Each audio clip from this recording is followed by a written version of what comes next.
केम छो विद्यार्थी मित्रों? विद्यार्थी मित्रों आज फरीवार तमारी समक्ष धोरण 6 નું सामाजिक विज्ञानનું આપણું પ્રકરણ હતું, પ્રકરણ નંબર 6. કયું તો કે મૌર્ય યુગમાં ખાસ કરીને ચંદ્રગુપ્ત મૌર્ય અને સમ્રાટ અશોક. અગાઉના આપણે પાર્ટ 1 માં ચંદ્રગુપ્ત મૌર્ય વિશેની જે માહિતી જે છે એમના એ બધી માહિતીઓ જે છે એ આપણે મેળવી લીધી. આજના આપણા આ વિડીયોમાં આપણે ખાસ અને મહત્વનો એવો જીટીઆર ગ્રાન્ડ ટ્રંક રોડ જે છે એના વિશેની આપણે માહિતી મેળવીએ. તો સૌથી પહેલાં તો ગ્રાન્ડ ટ્રંક રોડ જે છે એ ખરેખર કોને કહેવાય, બરાબર? જોઈએ, ટેક્સ્ટબુક તમારી છે એ ખુલ્લી રાખજો. એશિયા ખંડનો સૌથી જૂનો અને લાંબો મુખ્ય રોડ છે. આ જે જીટીઆર છે એ એશિયા ખંડનો સૌથી જૂનો અને લાંબો જે છે એ રોડ છે. આ રોડનું નિર્માણ સૌપ્રથમ ચંદ્રગુપ્ત મૌર્યના સમયમાં થયું હતું. આ રોડનું નિર્માણ જે છે, બરાબર, સૌથી પહેલાં કોના સમયમાં થયું હતું? તો કે ચંદ્રગુપ્ત મૌર્ય જે છે એમના સમયમાં થયું હતું. તે તામ્રલિપ્ત થઈને તક્ષશિલા અને તક્ષશિલાથી મધ્ય એશિયાને જોડતો હતો. આ રોડ જે છે, બરાબર, એ તામ્રલિપ્તિથી થઈને તક્ષશિલા અને તક્ષશિલાથી થઈ અને મધ્ય એશિયાના જે ભાગ છે એમને જોડતો આ રોડ હતો. તે સમયે ગંગાના મેદાનથી ગાંધાર સુધી આ રોડ વિસ્તરેલો હતો. શેરશાહ સૂરીએ પોતાના શાસનકાળમાં આ રોડનું પુનઃનિર્માણ કરાવેલું હતું. જો એવું પૂછવામાં આવે કે જીટીઆર જે છે, બરાબર, એને સૌથી પહેલાંનું રોડ કોને બનાવ્યો હતો? તો આવે ચંદ્રગુપ્ત મૌર્ય. પછી તો કે બીજી વાર એનું પુનઃનિર્માણ કોને કરાવેલું હતું? તો એ આવશે શેરશાહ સૂરી. તો આપણે બંનેના નામ યાદ રાખવા. અંગ્રેજ શાસનકાળ દરમિયાન ડેલહાઉસીએ કલકત્તાથી પેશાવર સુધી આ રોડનું પુનઃનિર્માણ કરાવ્યું હતું. જો આ રોડમાં 3 જણાના નામ આવ્યા. સૌથી પહેલાં તો નિર્માણ કરાવ્યું હતું કોને? ચંદ્રગુપ્ત મૌર્યએ, બરાબર. ત્યાર પછી પુનઃનિર્માણ કોને કરાવેલું હતું? શેરશાહ સૂરીએ. અને અંગ્રેજોના શાસનકાળ દરમિયાન ડેલહાઉસી હતા, બરાબર, એ ડેલહાઉસીએ એ કોલકાતાથી પેશાવર સુધી આ રોડનું પુનઃનિર્માણ કરાવેલું હતું. વર્તમાન સમયમાં આ રોડ દિલ્હીથી કોલકાતા સુધી રાષ્ટ્રીય ધોરીમાર્ગથી ઓળખાય છે. અત્યારે પણ આ રોડ છે અને એ દિલ્હીથી કલકત્તા સુધીનો જે નેશનલ હાઈવે કહેવાય, બરાબર, રાષ્ટ્રીય ધોરીમાર્ગ કહેવાય, એ રીતે ઓળખાય છે. તો આવી રીતે જીટીઆર વિશેની માહિતી અગેન આપણે યાદ કરી લઈએ કે જીટીઆરનું નિર્માણ કોને કરાવેલું હતું? તો કે ચંદ્રગુપ્ત મૌર્યએ. ફરી પાછું પુનઃનિર્માણ બીજી વાર કોને કરાવ્યું હતું? તો શેરશાહ સૂરીએ. અને ત્રીજી વાર અંગ્રેજ શાસનકાળમાં ડેલહાઉસીએ એનું કલકત્તાથી પેશાવર સુધી એમનું જે પુનઃનિર્માણ છે એ કરાવેલું હતું. ત્યાર પછીનો અને બીજો ચંદ્રગુપ્ત મૌર્ય જે હતા, બરાબર, મૌર્ય યુગના સ્થાપક, એમનો પુત્ર આવશે બિંદુસાર. એટલે આપણે ખાસ યાદ રાખવું, બિંદુસારનો પુત્ર આવશે સમ્રાટ અશોક. બિંદુસારને 2 પુત્ર હતા, સમ્રાટ અશોક અને સુશીમ. તો આવી રીતે આપણે ખાસ યાદ રાખવું, ચંદ્રગુપ્ત મૌર્ય, ચંદ્રગુપ્ત મૌર્યના પુત્રો બિંદુસાર, બિંદુસારના પુત્રો અશોક. આવી રીતે આપણે ભણવાનું છે. તો આપણે હવે બીજા એટલે કે બિંદુસાર જે છે એમના વિશેની માહિતી મેળવી લો. શાસનકાળ આવશે ઈસવીસન પૂર્વે 297 થી ઈસવીસન પૂર્વે 273. આટલા વર્ષ દરમિયાન એમને શાસન જે છે એ શાસન ચલાવ્યું. તો જોઈએ આપણે બિંદુસાર વિશેની માહિતી. ચંદ્રગુપ્તના અવસાન બાદ તેનો પુત્ર બિંદુસાર મગધની ગાદી પર આવ્યો. પિતા ચંદ્રગુપ્ત તરફથી વારસામાં મળેલું વિશાળ સામ્રાજ્ય યથાવત ટકાવી રાખે તેની ભેટ પુત્ર અશોકને આપી. બિંદુસારે મગધનું સામ્રાજ્ય જે છે, બરાબર, મતલબ બિંદુસાર જે છે એનો પુત્ર અશોક જે હતો એને ગાદી સોંપી હતી. એ જ બિંદુસારની મોટામાં મોટી સિદ્ધિ જે છે સિદ્ધિ ગણી શકાય. બિંદુસારના શાસનકાળમાં રાજકુમાર સુશીમની તક્ષશિલાના અને રાજકુમાર અશોકની અવંતીના રાષ્ટ્રીય એટલે કે રાજ્યપાલ તરીકે નિમણૂક થઈ. જો બિંદુસારના 2 પુત્ર હતા, બરાબર, એક અશોક અને બીજો જે છે એ છે સુશીમ. સુશીમ છે એ મોટો પુત્ર હતો, અશોક જે છે એ નાનો પુત્ર હતો. તો બિંદુસારની જે બે બીજા રાજ્યો હતા, સુશીમને તક્ષશિલા અને અશોકને અવંતી. અશોકને શેના? અવંતીના, અને સુશીમને તક્ષશિલા. આ બંનેને શું બનાવ્યા હતા? તો કે રાષ્ટ્રીય અથવા તો કહેવાય રાજ્યપાલ. બરાબર, એ તરીકેની નિમણૂક જે છે કોને કરી હતી? બિંદુસારે. સુશીમના સમયમાં તક્ષશિલામાં થયેલ બળવાને નિયંત્રિત કરવામાં તે નિષ્ફળ રહ્યો, જ્યારે અશોક આ કાર્ય સફળતાપૂર્વક પાર પાડી બળવો દબાવી દીધો. હવે સુશીમને તક્ષશિલાના રાષ્ટ્રીય તરીકે નિમણૂક કરી, તો એ સમયગાળા દરમિયાન ખાસ અમુક બળવા જે છે એ અથવા તો કહેવાય ને કે બળવાખોરો જે છે એ સુશીમની સાથે થઈ ગયા. બરાબર, તો એના પરિણામે શું થયું? તો કે સુશીમ જે છે બરાબર એમાં એનું વ્યવસ્થિત જે કહેવાય ને કે કાર્યભાર છે સંભાળી શક્યો નહીં. બરાબર, એ બળવાને રોકી શક્યો નહીં, પણ અશોકે એમને મદદ કરી અને આજે તક્ષશિલામાં થયેલો બળવો હતો એ રોકી લીધો. બિંદુસારે તેના શાસનકાળમાં કોઈ નવો પ્રદેશ જીત્યો ન હતો, પરંતુ ગ્રીક રાજ્યો પાસેથી મૈત્રીભર્યા સંબંધો જાળવી રાખ્યા. તેણે મગધની ગાદી પર લગભગ 25 વર્ષ સુધી રાજ્ય કર્યું. કેટલા વર્ષ સુધી? 25 વર્ષ. જો આ વર્ષ આપણા માટે યાદ રાખવા ખાસ જરૂરી છે. બિંદુસારે બહુ મગધ સિવાયના બીજા રાજ્યો જીતા નહોતા, પણ એના શાસનકાળ એને 25 વર્ષ સુધી રાજ્ય કર્યું. અને સાથે સાથે જે ગ્રીક લોકો હતા, બરાબર, કારણ કે તમને ખબર હોય તો ચંદ્રગુપ્ત મૌર્ય વિશે આપણે સાંભળ્યું હતું કે એમના પત્ની, બરાબર, એમની પત્ની હતા, એમનું નામ હતું હેલના. તો એ ક્યાં હતા? ગ્રીક સામ્રાજ્યના હતા. તો એ ગ્રીક સામ્રાજ્યની સાથે એ લોકોએ ઘણો બધો મૈત્રીપૂર્ણ સંબંધ જે છે સંબંધ રાખ્યો હતો. કોને? બિંદુસારે. ત્યાર પછી જોઈએ બિંદુસારના પુત્ર સમ્રાટ અશોક.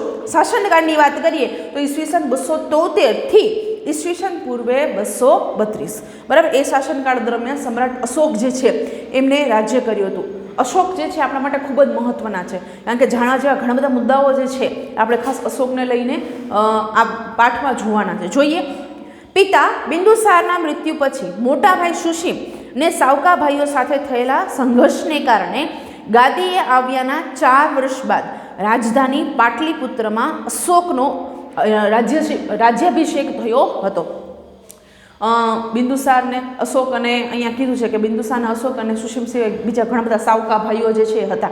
તો જનરલી એવું હોય તું કે રાજા જે છે એનો જ્યેષ્ઠ પુત્ર એટલે કે મોટો પુત્ર હોય ને એને ગાદી આપે, પણ અહીંયા એવું નહોતું. અહીંયા બિંદુસારે એમનો નાનો પુત્ર એટલે કે અશોક જે છે એમને ગાદી સોંપી હતી. તો જ્યારે બિંદુસાર મૃત્યુ પામ્યા, બરાબર, એમના 4 વર્ષ બાદ એમની રાજધાની મગધની રાજધાની હતી પાટલીપુત્ર, બરાબર, એ પાટલીપુત્રમાં અશોકનો રાજ્યાભિષેક જે છે એ કરવામાં આવ્યો. કોના અવસાન પછી? બિંદુસારના અવસાન પછી. કેટલા વર્ષ પછી? 4 વર્ષ પછી. રાજ્યાભિષેક થયા બાદ અશોકે પિતા તરફથી વારસામાં થયેલા રાજ્ય વિસ્તારમાં વધારો કર્યો. તેના શિલાલેખોમાં જણાવ્યા મુજબ તેનું સામ્રાજ્ય વાયવ્ય સરહદે આવેલા કંદહાર અને પેશાવરથી ઉત્તર ભારતમાં નેપાળ સુધી અને દક્ષિણે મૈસૂર એટલે કે હાલનું કર્ણાટક સુધી અને પશ્ચિમે ગુજરાત સૌરાષ્ટ્ર સુધી, પૂર્વમાં મગધ એટલે કે હાલનું બિહાર અને કલિંગ એટલે કે હાલનું ઓડિશા સુધી ફેલાયેલું હતું. જો બિંદુસાર એટલા બધા રાજ્યો નહોતા જીતા, પણ એમના પુત્ર અશોક જ્યારે ગાદી ઉપર આવ્યા ત્યારે એમણે ઉત્તર, દક્ષિણ, પૂર્વ અને પશ્ચિમમાં ઘણા બધા જે રાજ્યો જે છે એ અથવા તો ઘણા બધા પ્રદેશો જે છે એ પોતાના નામે કર્યા, યુદ્ધ કર્યા, અને એ બધા પ્રદેશો જે છે એ એની બુદ્ધિને અનુસંધાને એ બધા યુદ્ધ જીતી અને એમના ઉપર એમને કબજો મેળવ્યો. ત્યાર પછી એક મહત્વનો કિસ્સો જે છે અશોક સમ્રાટ સાથે જોડાયેલો, જેનું નામ છે કલિંગનું યુદ્ધ. બરાબર, આ કલિંગના યુદ્ધથી અશોકના જીવનમાં ઘણું બધું પરિવર્તન જે છે, સમ્રાટ અશોકના જીવનમાં ઘણું બધું પરિવર્તન જે છે આવ્યું. તો જોઈએ આપણે કલિંગનું યુદ્ધ અને હૃદય પરિવર્તન. મગધની પાડોશમાં આવેલ કલિંગ, કલિંગ એટલે હાલનું ઓડિશા, અત્યારે જે ઓડિશા રાજ્ય જે છે એ સમયે કલિંગ કહેવાતું. નંદ રાજાઓના સમયમાં મગધ સામ્રાજ્યનો જ એક ભાગ હતું. નંદવંશનો રાજા ધનનંદ હતો, આપણે પેલા પાર્ટમાં જોયું, બરાબર. એ ધનનંદને હરાવી ચંદ્રગુપ્ત મૌર્ય જે છે ગાદી ઉપર આવ્યો. એટલે મગધ સામ્રાજ્યમાં મગધ જે સામ્રાજ્ય હતું એમાં નંદવંશનો સૂર્ય અસ્ત થઈ ગયો અને મૌર્ય યુગનો સૂર્ય જે છે એ કહેવાય ને કે એનો એ મૌર્ય વંશની સ્થાપના જે છે એ કરવામાં આવી. તો એ જે નંદવંશ હતો, બરાબર, એમનો ખાસ કરીને એ સમયમાં એક સામ્રાજ્યનો એક ભાગ જે છે એ ભાગ હતો. પરંતુ મૌર્ય શાસનની સ્થાપના સમયે તે સ્વતંત્ર થઈ ગયું. કલિંગને ફરીથી મગધ સામ્રાજ્યનો ભાગ બનાવવાની મહત્વાકાંક્ષા રાખનાર અશોકે રાજ્યાભિષેક પછીના 8મા વર્ષે એટલે કે ઈસવીસન પૂર્વે 261માં કલિંગના રાજા જયંત સાથે યુદ્ધ જાહેર કર્યું. અશોકનો રાજ્યાભિષેક થઈ ગયો, બરાબર. પછી કેટલા સમયમાં, તો કે 8મા જ વર્ષે, રાજ્યાભિષેકના 8મા વર્ષે એમને જે કલિંગના રાજા હતો જેમનું નામ હતું જયંત, એમની સાથે યુદ્ધ જાહેર કર્યું. આ યુદ્ધમાં અશોક જે છે એ અશોકનો વિજય થયો. તો કલિંગનું યુદ્ધ કોની વચ્ચે થયું હતું, તો કે કલિંગનું યુદ્ધ જે છે એ સમ્રાટ અશોક અને કલિંગના રાજા જયંત.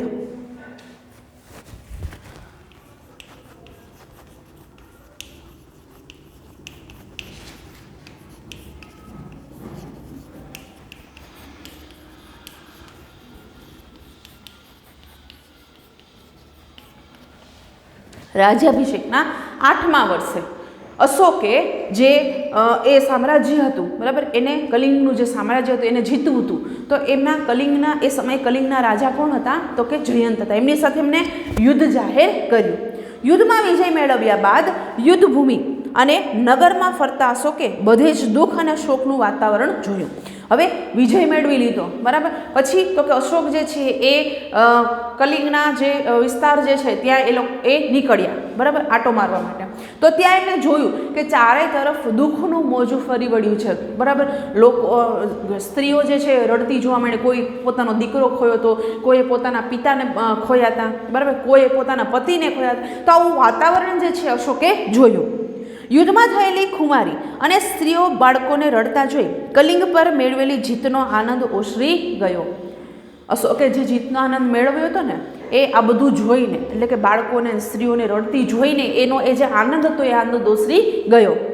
અશોકના મનની શાંતિ હણાઈ ગઈ. યુદ્ધમાં થયેલી ખુવારીને કારણે અશોકના હૃદયમાં ભારે સંતાપ અને પશ્ચાતાપની લાગણી જન્મી. અશોકને ખૂબ પછતાવો થયો કે મેં આ પ્રદેશ જીતી લીધો, પણ આ બધાનું શું, મતલબ કે કોઈક પોતાનો પતિ ખોયો, કોઈ કે પોતાના પિતાને ખોયા, બરાબર. એના કારણે અશોકની કહેવાય ને કે અશોક ઉપર ખૂબ એનું ખરાબ અસર જે છે, ખરાબ અસર થઈ કે ખરેખર જે એના આનંદ હોવો જોઈએ એ આનંદ એનો બધો ઓસરી ગયો. યુદ્ધની નિરખતા સમજાય જવાને કારણે કલિંગનું યુદ્ધ તેના જીવનનું અંતિમ યુદ્ધ બની ગયું. સમ્રાટ અશોકના જીવનનું અંતિમ યુદ્ધ જો હોય તો એ કયું હતું, કલિંગનું યુદ્ધ.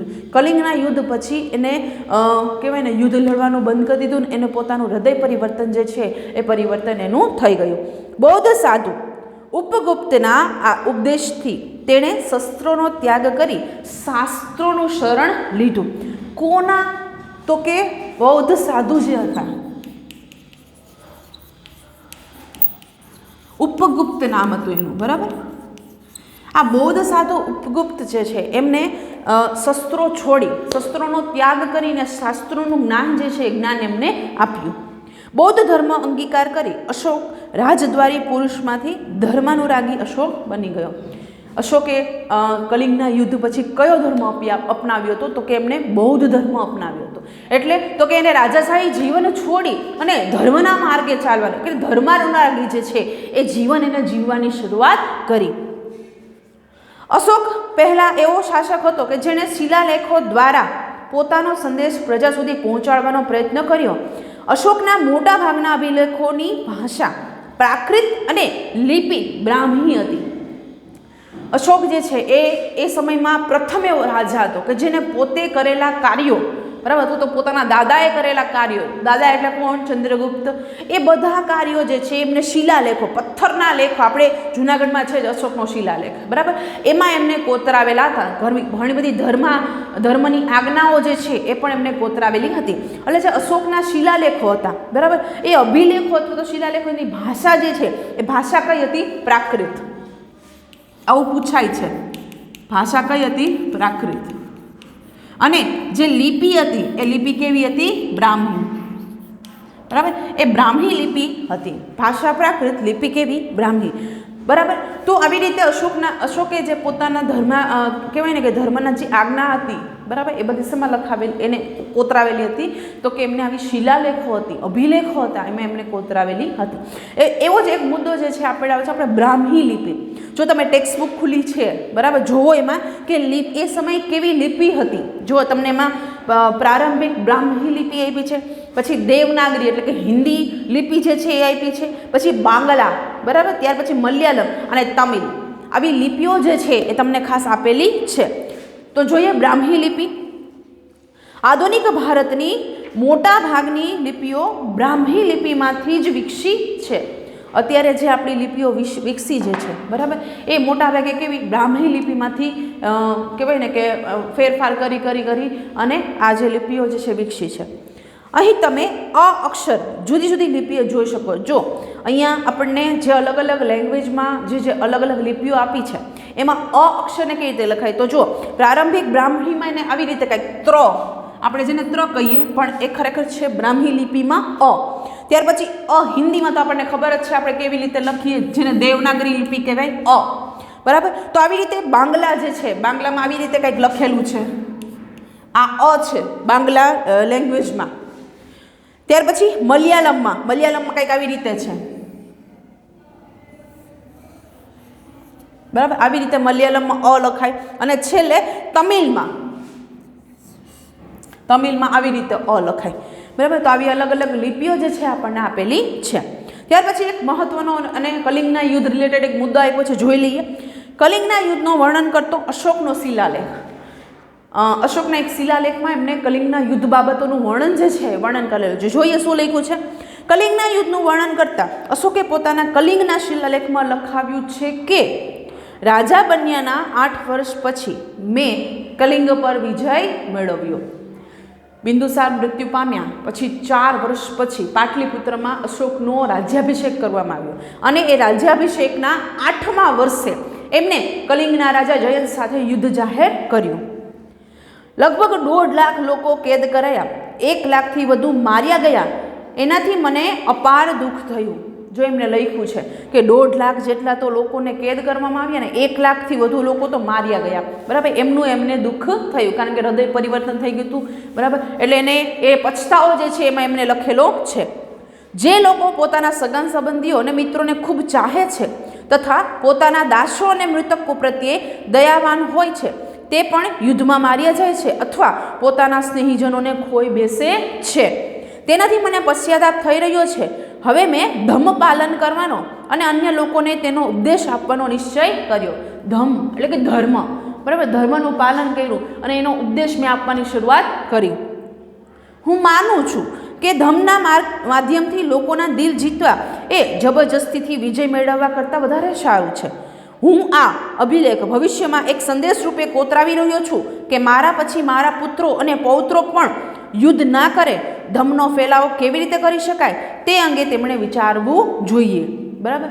તો આવું એમને લખાયેલું છે કે ભાઈ મેં ધમ્મનો માર્ગ અપનાવ્યો તો મારા પુત્ર અને પૌત્રો છે જે એ પણ ધમ્મનો માર્ગ અપનાવે અને આવા યુદ્ધને એવું બધું કંઈ કરે નહીં અને ધર્મનો ફેલાવો કરે, સારા સદવિચારનો ફેલાવો કરે. અને એક બાબત આપી છે કે ધમ્મ સંસ્કૃત શબ્દનું ધર્મનો પ્રાકૃત રૂપ છે. મેં તમને કીધું ધમ્મ શબ્દ છે ધમ્મનો મતલબ થાય ધર્મ, બરાબર. તો અહીંયા સુધી રાખીએ. નેક્સ્ટ વિડીયોમાં આનાથી આગળના મુદ્દાઓ જે છે એમની ક્રમશઃ ચર્ચા કરીશું. ત્યાં સુધી નમસ્કાર.